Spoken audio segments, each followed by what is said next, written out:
মাওলানা ভাসানী কবর জিয়ারতের মাধ্যমে আমাদের টাঙ্গাইলের যে পদযাত্রা, আমাদের কর্মসূচি সেটি শুরু করা। আপনারা সকলেই জানেন যে মাওলানা ভাসানী ছিলেন কৃষক, শ্রমিক, মেহনতি মানুষের রাজনীতিবিদ। বাংলাদেশের রাজনৈতিক ইতিহাসে যিনি একই সাথে ব্রিটিশ উপনিবেশের বিরুদ্ধে, পিন্ডির আধিপত্যবাদের বিরুদ্ধে এবং দিল্লির আধিপত্যবাদের বিরুদ্ধে লড়াই করেছিলেন। এবং মাওলানা ভাসানী ছিলেন বাংলাদেশ রাষ্ট্রের, বাংলাদেশের এই জনগোষ্ঠীর রাজনৈতিক জনগোষ্ঠী হিসেবে বিকাশের অন্যতম স্থপতি। মাওলানা ভাসানী একই সাথে ছিলেন রবুবিয়াতের প্রবক্তা এবং মাওলানা ভাসানী ছিলেন 69-এর গণ অভ্যুত্থানের অন্যতম কারিগর।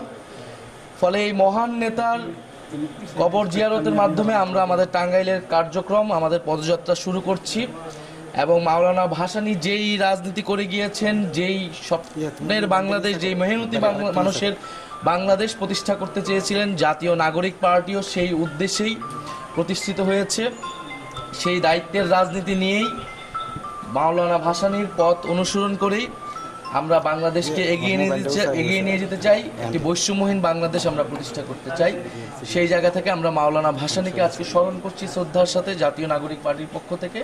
এবং শুধু আজকে নয়, জাতীয় নাগরিক পার্টির যে রাজনৈতিক দর্শন চিন্তা, তার মধ্যেও মাওলানা ভাসানী রয়েছেন। আমরা মাওলানা ভাসানীকে বাংলাদেশের অন্যতম গুরুত্বপূর্ণ একজন জাতীয় নেতা হিসেবে দেখি এবং বাংলাদেশের একজন ফাউন্ডিং ফাদার্স হিসেবে দেখি।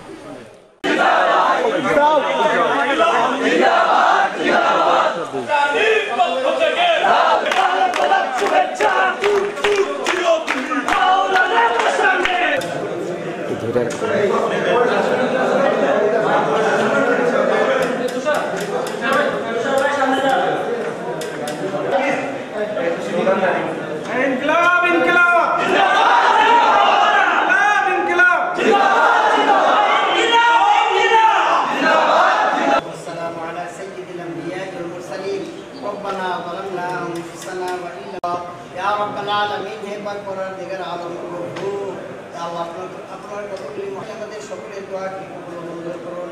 ইয়া রাব্বাল আলামিন, ইয়া আল্লাহ বশিসেন তাদের কাছে মাফ করিয়ে দিন মাওলা। ভাসানী হুজুর ওনার বুদ্ধিমান সন্তান আদি পরিজন যে ইয়া আল্লাহ তাদের সবাইকে আপনি জান্নাতুল ফিরদাউস নসিব করুন মাওলা। ইয়া আল্লাহ আমরা যারা দুনিয়া দান করুন মাওলা, হেদায়েত দান করুন, সমস্ত উম্মতি মুহাম্মাদিকে আপনি হেদায়েত দান করুন।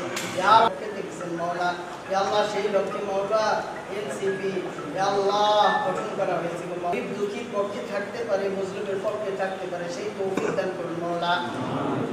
বলে এসেছেন মাওলা, ইয়া আল্লাহ সবাইকে আপনি হায়াত দারাজ করিয়ে দিন মাওলা। ইয়া আল্লাহ محمد وعلى آله وأصحابه أجمعين يا أرحم الراحمين.